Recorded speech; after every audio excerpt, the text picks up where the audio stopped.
Alrighty, guys. Something a bit different today. We're joined by Pommy and Oz, and we're talking Sam Docherty. A lot of the questions we've had over the past kind of week or so has been, do we keep Doherty? What's happening? Why'd he score a 70? There's a role change. Mitch McGovern coming in, stealing his points. We're hearing it from the horse's mouth. Pommy and Oz, Carlton through and through, and getting his opinion and his insights on what's happening. How you doing, Pommy? Thanks for coming on the show. G'day, Big J. G'day, Joe. I'm very well, thank you, and thank you for having me. I'm looking forward to this. Yeah, a bit different from what you would normally be doing, a bit more Supercoach relevant content. But look, we're not going to go too crazy with the Supercoach. We're more so looking to get your take on what you're seeing with your Blues. You know your Blues more than anybody else does out there. We obviously hold you in such immense regard when it comes to your takes and the way that you look at the game and the way you review games. And we're just hoping to find out, are we seeing something different from the Blues and from Doherty this year? You look like you're playing a different style of football. You've learned a bit from last year, and you look a lot better. What does that necessarily mean for our boy, Sammy Docherty? Well, I think the big thing with Doc, when you look this year, is that not much has changed structurally in his role. He still takes about 30% of kick-ins, which was bang his average last year. Still does that. He likes to take off from the kick-ins as well. He's not a stay at home and boot it. I think the big thing is probably the acquisition of Blake Acres and Ollie Hollands, that Carlton are really using their wingers to pinch in, particularly on transition attack, to be that conduit between the half forward and the midfield who slot down there, where before that was Doc playing the give and go. You quite saw that quite a lot last year in that left-hand side pocket. Pick the loose ball up, he'd give it off, he'd take it back, he'd burst through the line, then a big boom down the kick. Carlton is starting to change that up a little bit.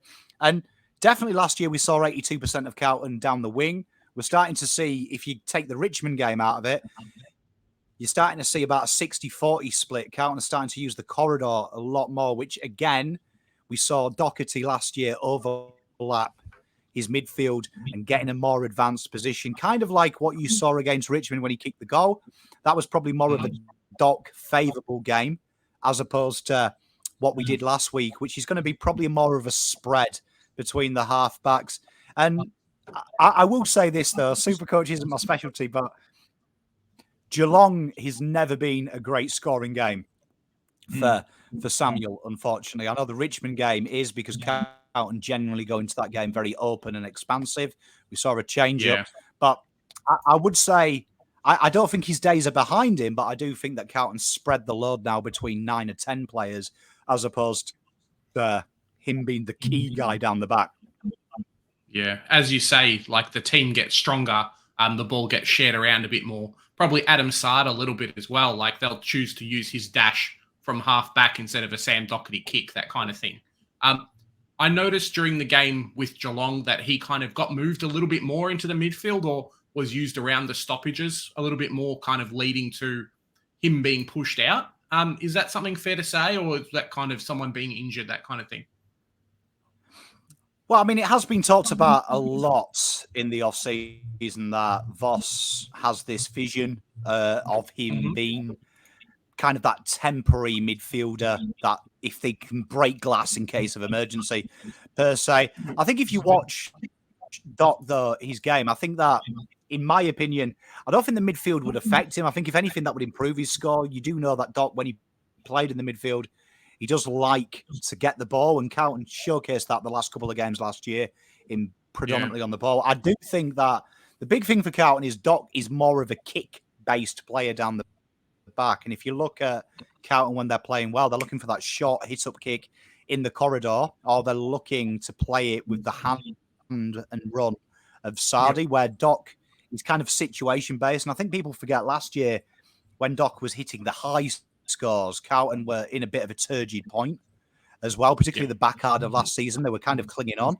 where when Carlton are offensive, they're looking to play it out of the back with like probably one touch, where Doc was probably getting 2 or 3 from the handball, the handball received, and then the kick. So a bit of changes in Carlton, how they just play the game as well. Yeah, so they'd rather handball it off to the runner and so they can keep the momentum going versus the Doherty, stop, stand, and then try and kick it down the line. That's kind of what you're saying, right? Yeah, and you've seen Blake Acres and Ollie Hollandsby a change up for Carlton, that they've been often used as that conduit out of the defence. Particularly Blake Acres, he's taller than the average bear in the wing, so they do prefer that outlet ball because then it gives Carlton that other kick down the line with a key forward in the forward line. So for me, I think Doc's got more of a position of responsibility as opposed to you're not going to see, hopefully from a Carlton perspective, him launch it 60 metres just clearing his lines. Carlton are trying to play it from the back line. I get you. Right, yeah, I get you there. Because there was this discussion, like you're saying that you'd expect that the midfield time wouldn't really hinder him. In fact, it would improve him. But I suppose what's really interesting is we haven't really seen that increase in the midfield time, like in terms of the centre bounce attendances.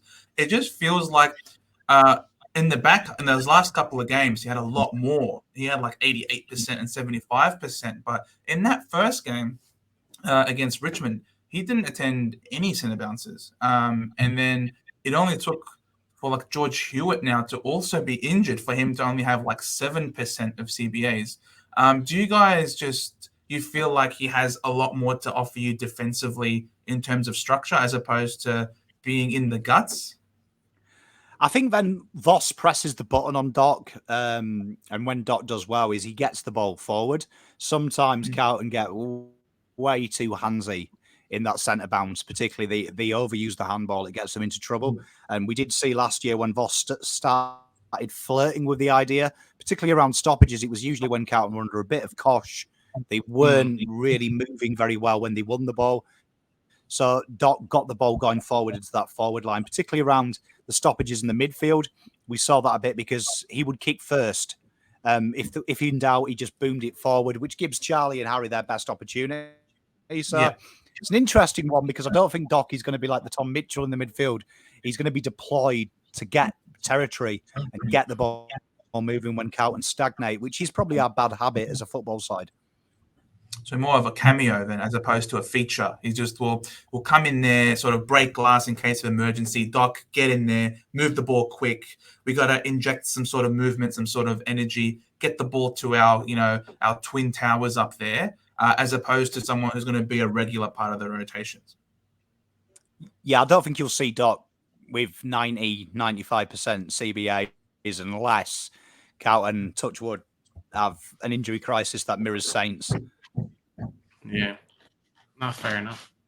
What were we going to do? We're going to pull up the heat maps, right, Joe, and just kind of highlight a little bit his performance in the first game where he scored the 108. I mean, for a premium at 600K, that's kind of what we want. And then we'll look at kind of his heat map in the second game where he only scored the 70.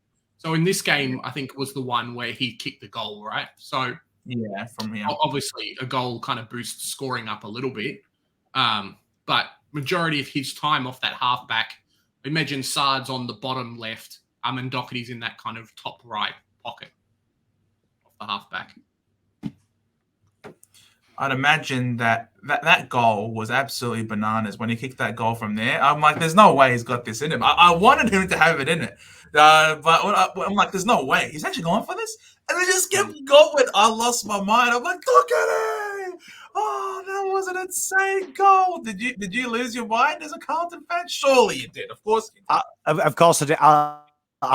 Mate, I lose my mind if it's a 65-meter top or if it's a tap in on the goal line, mate. There's no exception. But no, I mean, you can see there that he's got a real big defensive duty, Doc. And it's kind of understated that Carlton fall under this myth with Sard and Doc, particularly, they can't defend. That's followed Sard around his entire career. But as he showed against Stengel, where he played predominantly this week, he's pretty good at it, and he also gives you a problem if you're an attacking player. You saw the first game, Doc was very deep. He was one of the last lines of defense, and was kind of in the leadership role of clearing his lines quite a bit, probably hence the higher scores, because he was the clear your lines type player. Carlton were reluctant to come at Richmond because Richmond are the best transition defense side of the comp, and they have an uncanny knack of scoring off your brilliance. So Carlton and down tools a bit. This week, we saw a more offensive hit, Carlton. You can see there by his heat map as well, the hot zone, do you know what I mean, has massively moved forward. He's ahead of the ball. He's been part of that conduit. And you saw that quite a lot of them touches in that middle part of his heat map will have been him doing the little chip kick into the corridor. There was a couple of them. There was the chip kick down the wing. He's definitely shortened it up when Carlton are playing well, because I think Doc is our go-to guy when Carlton are taking fire and we're just trying to save the game. When we're more aggressive, we're playing to Doc's strength, and he's got a very good vision, to be fair to him. That chip kick gets him into trouble a bit, but the way Carlton move the ball now, it's kind of an asset, especially with Akers and Hollands, as we say, and Turgeon and Owis. They massively peel back, and they also become kind of midfielders at times. And Akers and Hollands become like a real high half-back flank. And Doc kind of becomes like that Italian sweeper in round ball, where he slots into them holes. So it's a bit of a different change from our ball movement, and then using Doc to his strengths as opposed to being a primary ball user. I mean, he's down, 5 touches, I think, so far. Is it 4 or 5 from last year? So it's a slight change. But, I mean, obviously, as you get better, you have less ball in your back line, and that's the hope. Do you know what I mean? Like, I hope Doc scores 20 Supercoach points a week, because it means the ball hasn't gone there. Okay. Exactly. So do you feel like that role, as you're saying, that bit of a change, relying on other players to do well, we're kind of looking at their strengths? Obviously, Carlton as a team's got a lot stronger from last year. Do you think that kind of role's going to change? You can't see that happening anytime soon? You know, there's no big role change or anything going to happen for him? I think you nailed it on the... I think you nailed it, Big J, off camera when you said that you see him get into the good positions and Carlton don't use him. Carlton are definitely now having 2 or 3 methods to skin a cat, as opposed to last year, which was just go down the left wing. Literally, that was Carlton's tactic. It was kick the ball long to Kerno or Mackay, and if in doubt, just go down the wing on the left-hand side. Carlton had no other idea. Sometimes they didn't even know the corridor existed. But this year we've seen that they've mixed it up a little bit. And I think you will get Doc having games where he gets 120, 150, 160, goes mental like he has been known to. I just think you've got to pick your games. I would say if I had him in my team, that's a lot of cash, a lot of revenue. What is he, 600K?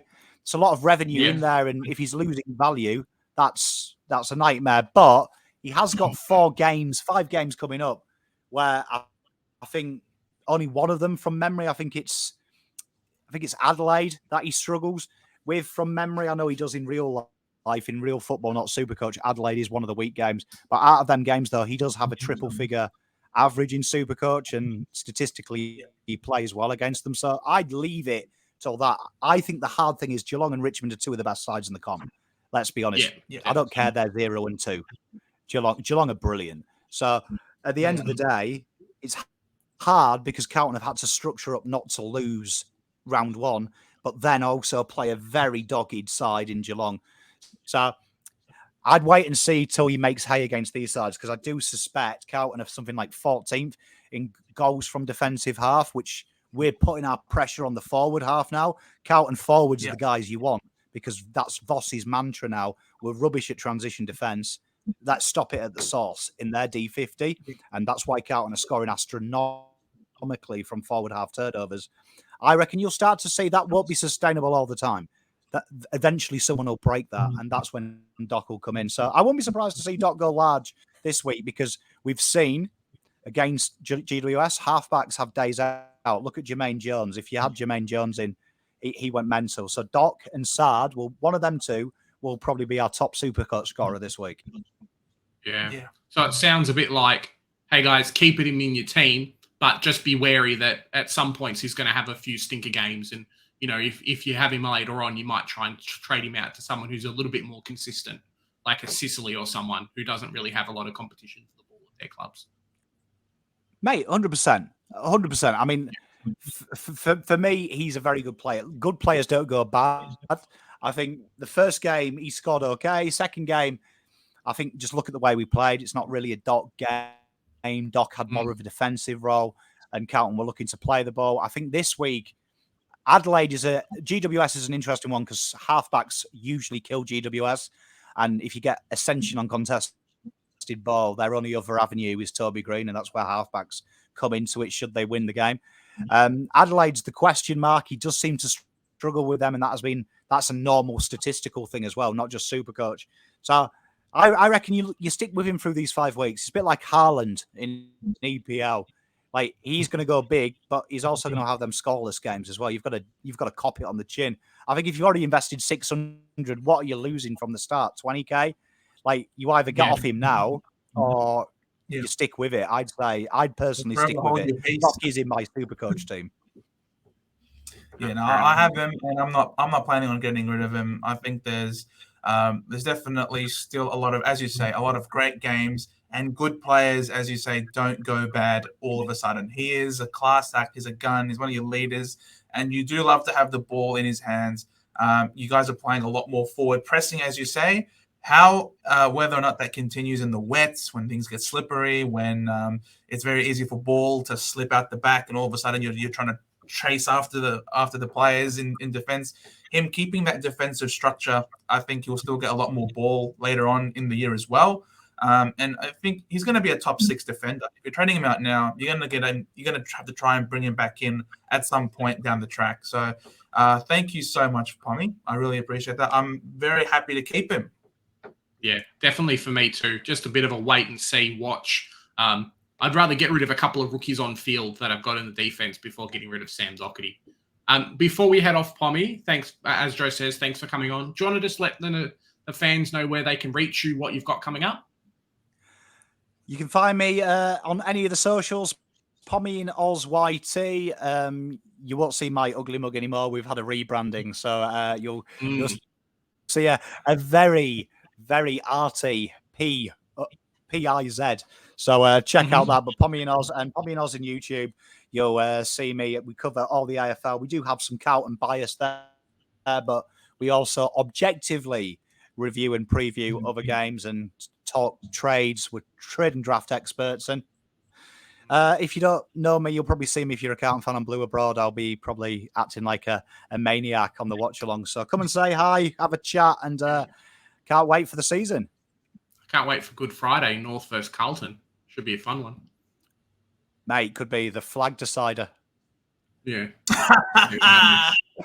Don't blow up his head anymore. It's already big enough with the undefeated start. Take it easy. Well, those watching at home, 3 undefeated sides here, and there'll be less by this weekend as well. That's right. Remember, guys, we've got our Supercoach group where you guys can win some amazing prizes. I'll put the information for that down in the description. Any final words, Joe?